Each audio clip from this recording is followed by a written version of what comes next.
Il était une fois 3 frères qui voyageaient le long d'une route solitaire et tortueuse au crépuscule. Minuit.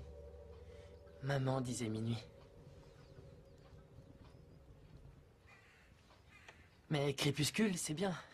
Même mieux, en fait. Tu veux le lire, peut-être? Non, c'est bon, vas-y. Il était une fois 3 frères qui voyageaient le long d'une route solitaire et tortueuse au crépuscule. Ils finirent par atteindre une rivière trop dangereuse pour être traversée. Mais les 3 frères connaissaient bien l'art de la magie, et d'un simple coup de baguette, ils firent apparaître un pont. Alors qu'ils allaient traverser, une silhouette encapuchonnée leur barra le passage. C'était la mort. Elle était furieuse. Furieuse car d'habitude, les voyageurs se noyaient dans la rivière. Mais la mort était rusée. Elle fit semblant de féliciter les 3 frères pour leur magie et leur dit qu'ils avaient droit à une récompense pour s'être montrés aussi malins. Le plus âgé des frères lui demanda une baguette magique plus puissante que toutes les autres. Alors la mort lui en fit une avec une branche d'un sureau qui se trouvait là. Le deuxième frère décida d'humilier la mort encore plus.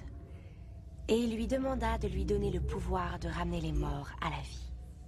Alors la mort ramassa une pierre de la rivière et la lui donna.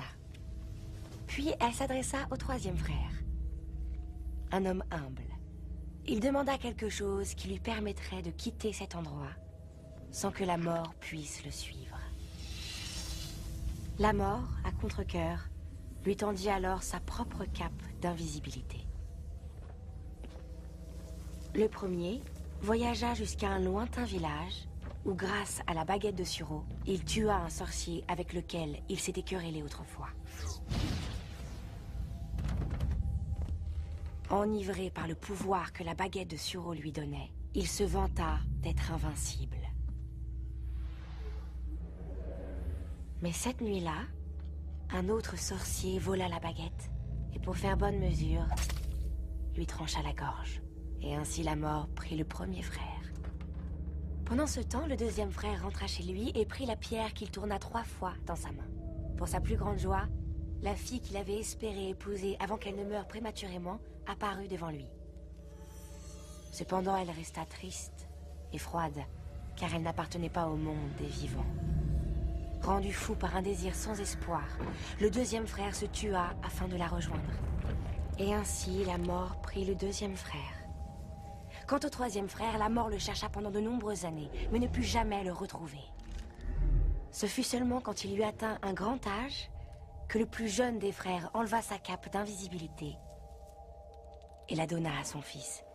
Puis il accueillit la mort comme une vieille amie qu'il suivit avec joie, et ils quittèrent cette vie comme des égaux. Eh bien voilà, c'est ça. Ce sont les reliques de la mort.